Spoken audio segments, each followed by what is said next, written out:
Roma Wine presents Suspense.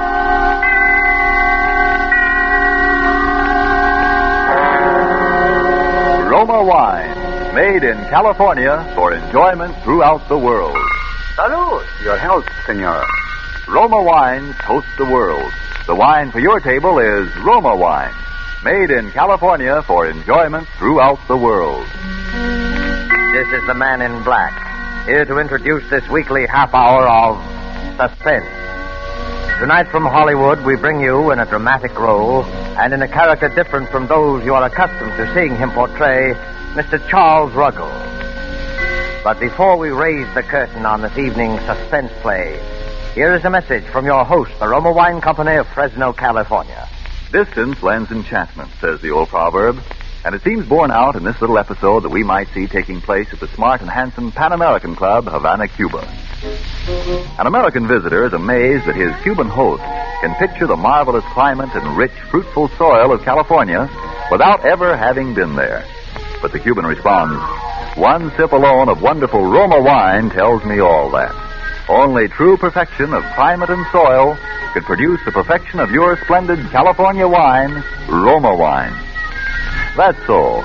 And as Roma wines become available to wine connoisseurs of more and more lands, the chorus of praise grows for the truly superb quality of these good Roma wines. No wonder, then, these wine experts of other lands are so eager to import Roma wines, no matter what the distances from our own California. And no wonder, too, that these taste-delighting Roma wines, with no import duty to pay and without expensive shipping charges added to their cost here, are America's largest selling wines. With such richly rewarding enjoyment within your reach, why not get acquainted with your favorite among Roma wine's many different delightful wine types? Remember the name, R-O-M-A, Roma Wine, made in California for enjoyment throughout the world. And now with Dorothy L. Sayers' story, Suspicion, and with the performance of Charles Ruggles as Mr. Hubert Mummery, Roma Wines again hope to keep you in suspense.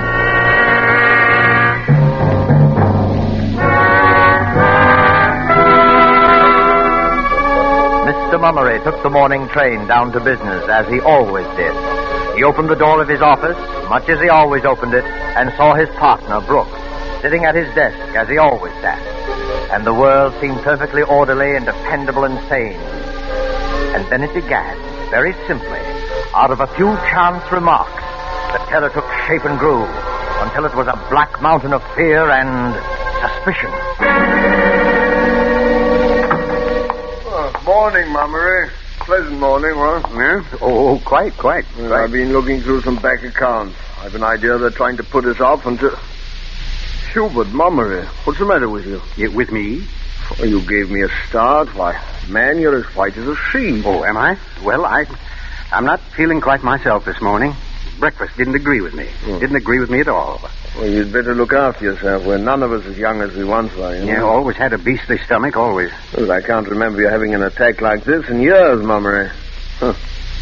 That new missus of yours giving you proper food? Good, mild, digestible things? No, I'm afraid Ethel knows nothing at all about a kitchen. Well, that's what you get for marrying a girl without showing it to a friend.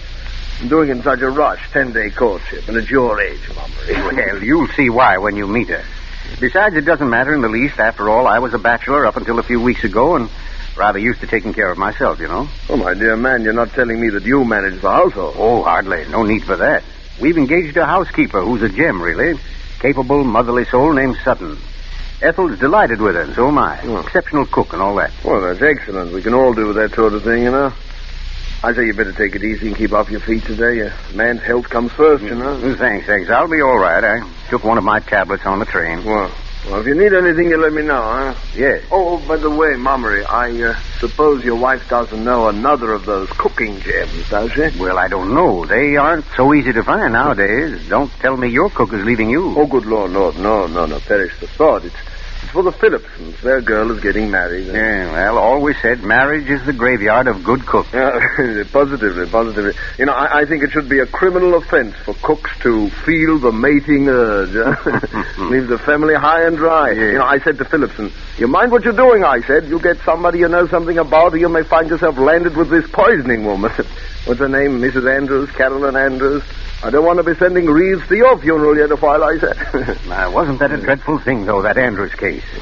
Ethel read some of it to me out of the newspapers. My. Gave me the cold horror. Oh, it's a disgrace, I call it. 3 people dead of poisoning, falling ill one by one, gradually getting worse and worse, and suddenly dying off like flies after a month or so of her cooking. My. And all the police say is they think she's hanging around the neighborhood and may seek employment as a cook. As a cook. Now, I ask you. Puts us all in the shadow of the grave, doesn't it? Well, rather. Well, it's only to be hoped that they'll catch this charming Mrs. Andrews before she tries her arsenic seasoning on somebody else. And that's why I told Phillipson to be careful about hiring a strange woman. Well, quite right, too. One can't be too careful about a thing like that. I'll ask Sutton if she knows of another cook as good as she is. You won't need worry about anyone she recommends. Oh, excellent. I suppose she's worked for the right sort of people, Mama. Right sort? Well, I imagine so. I don't know. Well, didn't she bring references? Well, yes, she did. A great pile of them. Glowing ones, too. But I don't know. Ethel and I were so glad to get someone that we haven't bothered to look them up, really. Oh. Well, it's 10:30. I must get back to work. Would you mind dictating a few letters, Mummery? Some dunners? I do it, but I've some bills to get out in the next room. All right, I'm glad to. Well, I'll have Penny take them down, huh? Miss Penny, will you step in here a moment, please? Coming, Mr. Brooks. Now, don't exert yourself, old man, because... Oh, Penny, Mr. Mummery will give you some letters for our forgetful customer. Yes, sir. And I'll be in the next office if I'm needed, Mummery. And do ask that sterling cook of yours to find someone for poor Phillipson, eh? I'll speak to Sutton as soon as I get home. Good man. You're looking a bit pale this morning, Mr. Mummery. Yes, I know. Let's get down to the letters, Penny, shall we? Yes, sir. Dear sirs, unless payment on your account is immediately forthcoming, we must institute proceedings which... Yes, sir. Which, sir? I was thinking. Wonderfully clever how that Mrs. Andrews manages to get positions with respectable families. Wasn't nothing so clever about the last one, sir. No? No. She brought plenty of references. Glowing ones, too, the paper said. Where in the world would such a woman come by honest references? Oh, there wasn't no question of their honesty, Mr. Mummery. What do you mean by that? Oh, the poor deceased family was so glad to get summons that they never even bothered to look them up. Oh. Why, whatever is the matter, sir? Have I said something that I shouldn't? No. I'm going to go home, Miss Penny. I don't feel well. Not at all well.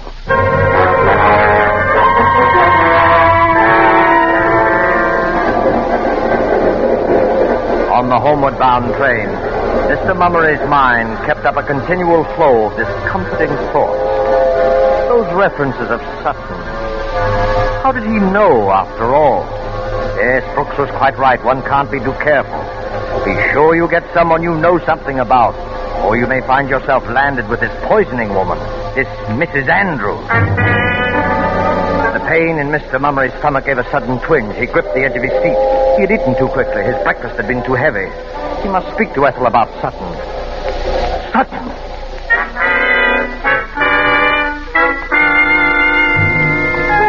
As he walked up the quiet street of the remote little country town, the well-known familiar landmarks looked somehow strange and menacing. He reached the house, walked up the path, and then something drew him round toward the back. Somehow, despite himself, he found himself opening the screen door of Sutton's kitchen.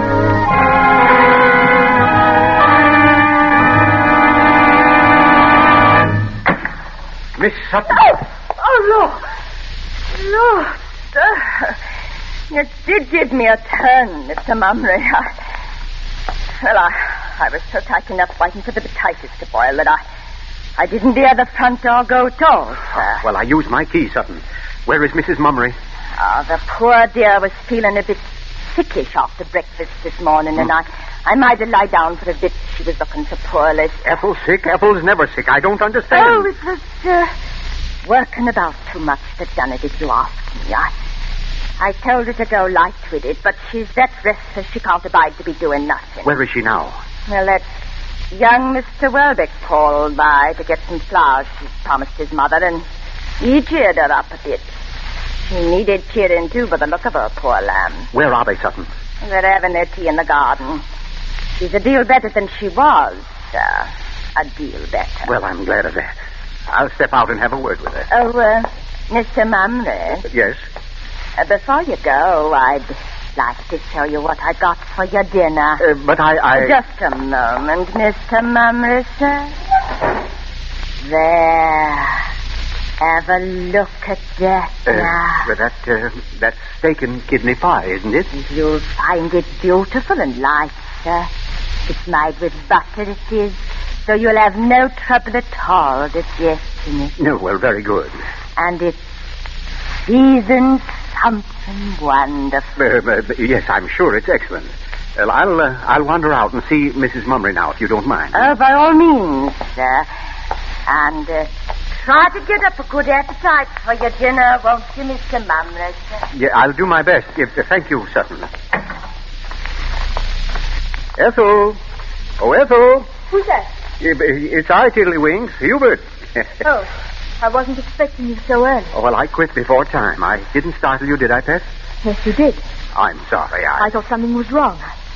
I don't like to be startled. Hello, Mummery. Well, hello, Welbeck. I didn't see you. How are you? Oh, I'm all right, thanks. I'm afraid I found Ethel feeling rather badly. Yes, Sutton told me. Are you better now, dearest? I'm feeling dreadfully upset. Unsteady. I suppose I'll be all right by morning. Do sit down and have your tea, Hubert. Well, thank you. I need it. Biscuits? Are they good? Melt in your mouth.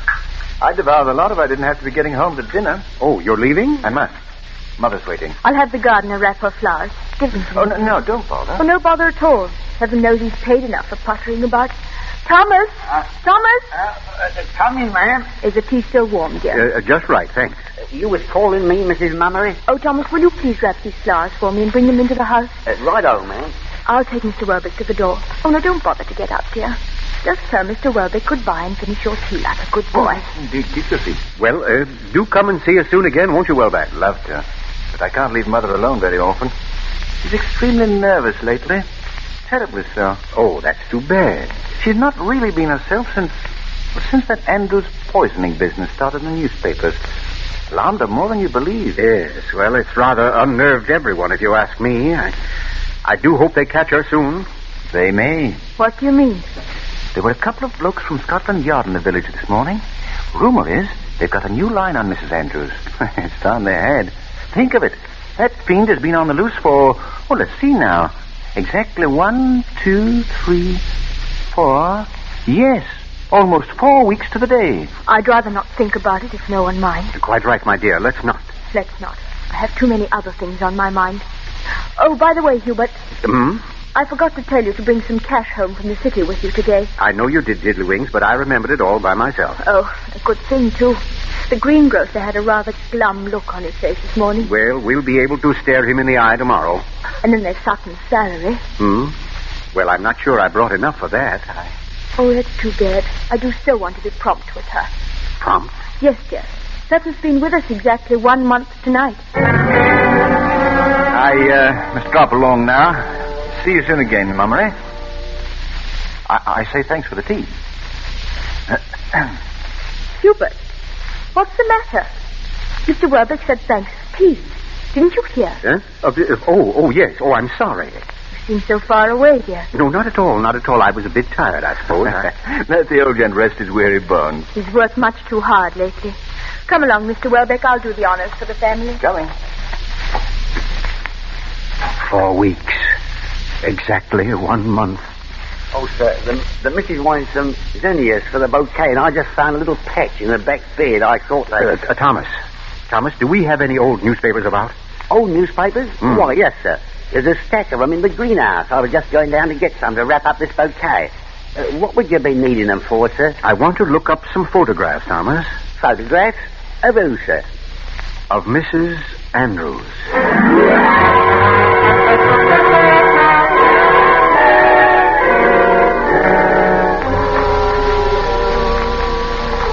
Here they be, sir. They go back about 20 days, these do. I always take them out of the kitchen when the cook has finished with them. I see. Now, let's have them, Thomas. Now then. June 15th, June 5th. Yes, that was just about the time. Should be an article about Mrs. Carolyn Andrews in this one. Of course, she'll have managed to change her appearance, but there should be a resemblance. Now, let's see. Ought to be about on... Thomas. Yes, sir? Where did you say you got these papers? Out of the kitchen, sir. Why, what is it, Mr. Mummery? Somebody's been through them with a scissors, Thomas. Every line about the Andrews case has been clipped out. Every line. Mr. Mummery, sir. Oh, now look for yourself. There. But I don't understand it, do you, sir? I'm afraid to try, Thomas. Are there any more papers about? There's a few more under this shelf where I keep them. Just out. Botheration. Look at that. Meddlers, that's what they are. Meddling with my things. Don't waste time with that now, Thomas. But look at it, sir. All spilled and wasted. It costs good money, too. Well, all right. We'll buy more of whatever it is. Only a bit left. And it ain't so easy to get, I'll tell you. It's just about the best weed killer there is. Them weeds just fold up and die the minute it touches them. If somebody hadn't tampered with the stopper, there wouldn't have been a drop lost. Thomas. Yes, sir? Let me see that can. Yes, sir. Arsenical weed killer. Contains arsenic. Deadly poison. Stopper was loose, sir. Somebody had it out. I never leaves like that, nothing like that. Thomas. Yes, sir, yes. Oh, good Lord, Mr. Mummery, what is it, sir? I don't think I should have had that tea, Thomas. I'll call them, Mrs. No. You mustn't alarm her, whatever you do. Don't alarm her. She's not to be excited. But get to the phone and call Dr. Maysby. I'm ill, Thomas. Tell him I'm terribly ill.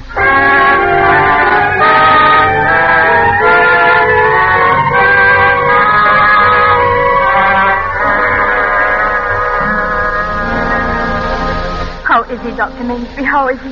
Now then, Mrs. Mummery, he's not so bad as all that. He's really far better than he was last night. Decidedly. Yes, the patient is somewhat improved, aren't you, Mummery? Well, I'm feeling quite all right, Ethel. I shouldn't be surprised if I lived after all. My poor darling, you gave me such a fright. Did I? Little wonder. Symptoms were rather alarming. Whatever on earth could it have been, Dr. Maysby? He was suffering so dreadfully last night. Of course, those powders you gave him quieted him a bit, but he did seem to be in such agony. Well, I really can't say precisely what it was. I could pretend to know, but frankly, I don't, Mrs. Mummery.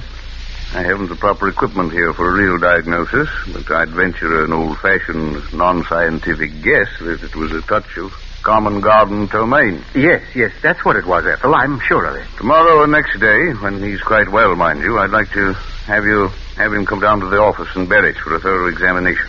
You hear that, dear? You must make him promise to come, Doctor. He's so very careless about himself. He'll come. This episode gave him a bit of a start, I think.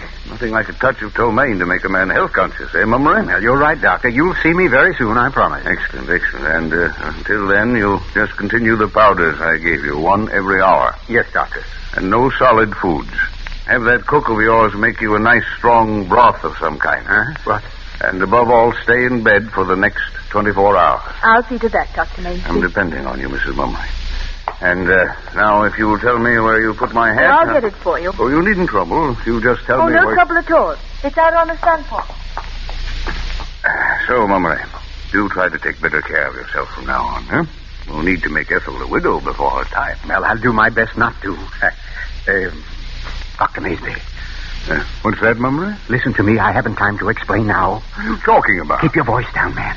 I don't want to frighten Ethel, but there's something very strange going on in this house. You are delirious. I may need your help soon.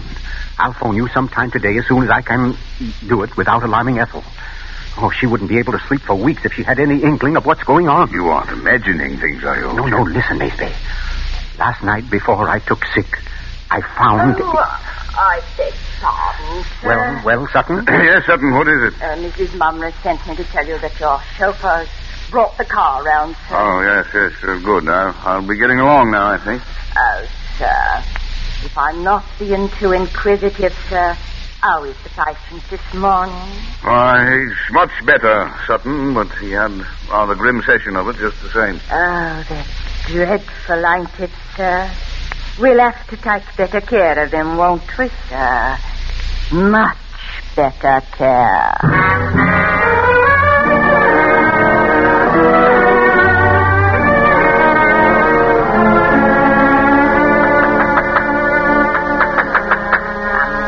Around my greenhouse, will they now? Upsetting my things. Oh, will they now? Not much they won't. I'll put a lock on this door that... Thomas. Who's that? Why, Mr. Mummery, you ain't supposed to be up and about, are you?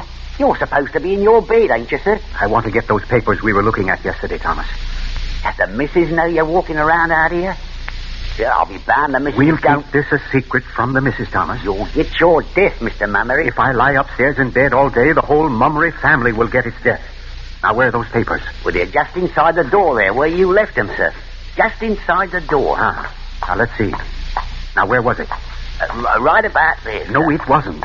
In a little further. Now to your left. All right. There they are, sir.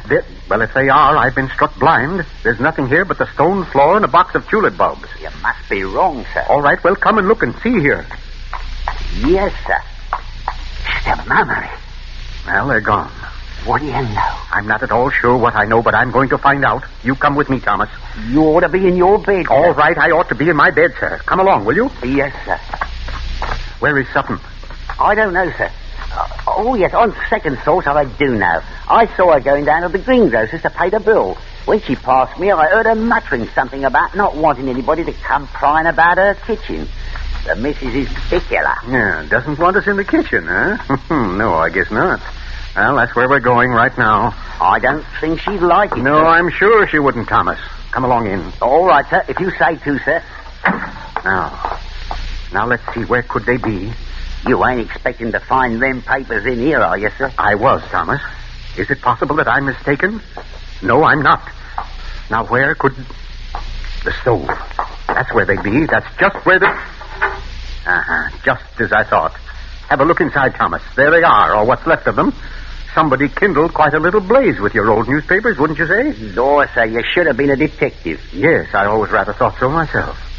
Well, the papers are done for. By Jove, she's a clever one, all right. Doesn't miss a trick. We're dealing with a very cautious, very thorough woman, Thomas. And I shouldn't be a bit surprised if... Well, are you listening to me? Thomas, what are you staring at? Mr. Mummery, what's that on the windowsill? On the The weed killer. The arsenical weed killer. It's found its way into the kitchen. The stopper's off again, ain't it, sir? Right, the stopper's off and it's nearly empty. Thomas, what's in that pot on the stove? I don't know, sir. Well, look and see. Yes, sir. It's chicken broth, sir. Real strong chicken broth. Good. Here. Now take this empty medicine bottle and get as much broth into it as it'll hold. What for, sir? Just do it, Thomas, please. Yes, sir. That's fine. Now then, get the car out of the garage. Where are we going, sir? We're going to Berwich. But, Mr. Mummery, the doctor... We're going to see the doctor, Thomas, before we're all beyond his help.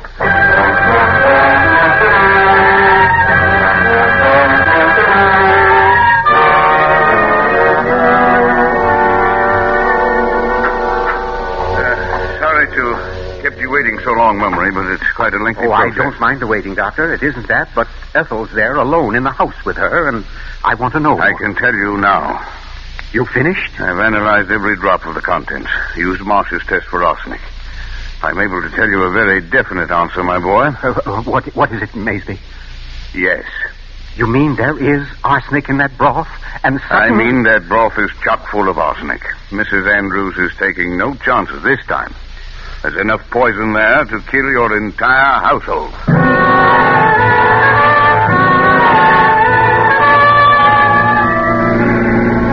Mr. Mummery, look, you're hitting 70, you are. It ain't safe at all, sir. I've got to get home. Lord knows what's happening there. Oh, Mr. Mummery. Shut up.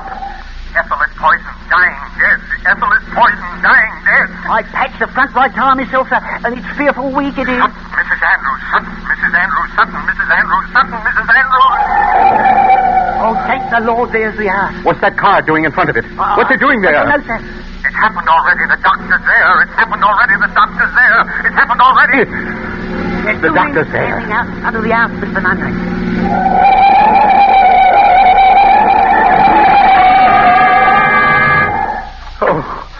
Oh, it's my fault. I did it.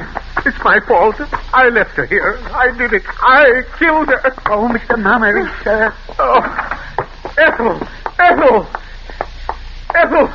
Ethel, where is she?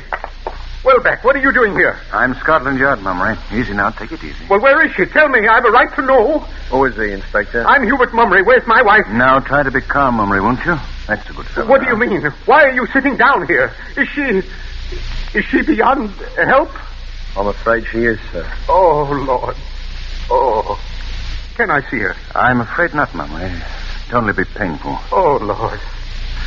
But that Mrs. Andrews, though, you've got her. She didn't get away. No, we've got Mrs. Andrews right enough. Oh, Ethel. You see, officer, we've only been married 10 weeks. 10 weeks yesterday. Sutton. Yes, Mr. Mummery. I'm very sorry about things. Sorry for you, sir. Sorry for me. That's good. Well, it's too late now. Well, take her away. Take her away. Oh, Mr. Mummery, I'm so Take sorry. her away. You'd better go, Sutton. Go ahead. He's upset, of course. Wants to be alone. Oh, you see, Mrs. Mummery and I were in desperate need of a cook. But it's just as I said to Brooks. One can't be too careful about taking a strange person into the house. Why, I didn't even suspect her until yesterday. I had no idea there were... Go. Are you letting her go? Well, you can't let her go. That's Mrs. Andrews. Don't... Oh, please, This sir. broth is chock full of arsenic. I didn't have no hand in that broth, sir. It was made while I was at the green You grocer. can't let her go. Why this... And I didn't make the tea yesterday, nor your breakfast yesterday morning. So help me, Mr. Mummery, sir. I didn't. Ethel. Oh, Ethel, my darling. I thought you were... Oh, are you all right, Ethel? Ethel, dear, what is it? I overheard what you said you told Brooks about taking a strange person into your house. You were right, you know, Hubert. Well, I don't understand. Ready? Quite. Come along, then. Ethel. Well, not Ethel, really, sir. Carolyn would be more like it. Yes. And by the way, you're forgetting a rather important little formality, aren't you? Eh? Oh, yes. Sorry, Mummery.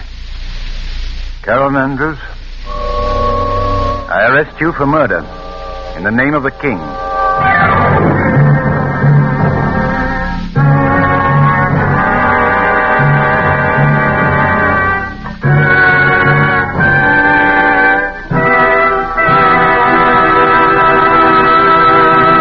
And so closes Suspicion, presented by Roma Wines and starring Charles Ruggles. Tonight's tale of Suspense. In just a moment, we will hear again from Mr. Ruggles. First, a message from the sponsor of Suspense. Why is the making of good wine like a proverb? Because both are based on long experience. For you to enjoy the many different taste-delighting Roma California wines, first there had to be long years of painstaking cultivation of some of the world's finest vineyards. Plus, year upon year of development of the art and skill that go into the making of these fine Roma wines. Your first sip of any of the good-tasting Roma wines will confirm the presence of these needed years of preparation. Will tell you why Roma wines are America's largest selling wines. Your taste will thrill to the superb quality and the downright satisfaction when you try, say, the tangy, delicious Roma Sherry, or the rich, hearty Roma Burgundy, or the sweeter, heavier Roma Port. You'll be thrilled, too, when you learn such great enjoyment costs so little, mere pennies a glass. You'll want to add your voice to the international praise of Roma wines now rising in many lands in these words: Roma wines are truly magnificent. Let me repeat the name: R-O-M-A, Roma wines, made in California for enjoyment throughout the world. And now here is Charles Ruggles. Thank you. Well, it was a great pleasure for me to appear on Suspense this evening, and I'll be listening next week, as I hope you will, when Fay Bainter and a distinguished Hollywood cast will be starred. And one more word. As the enemy's desperate resistance grows greater, make sure that our fighting men suffer no lack in their need for more of the weapons of war. Buy more war bonds. Suspense is produced and directed by William Spear. Don't forget then, next Thursday, same time, Fay Bainter and other stars in Suspense. Presented by Roma Wines, made in California for enjoyment throughout the world. This is CBS, the Columbia Broadcasting System.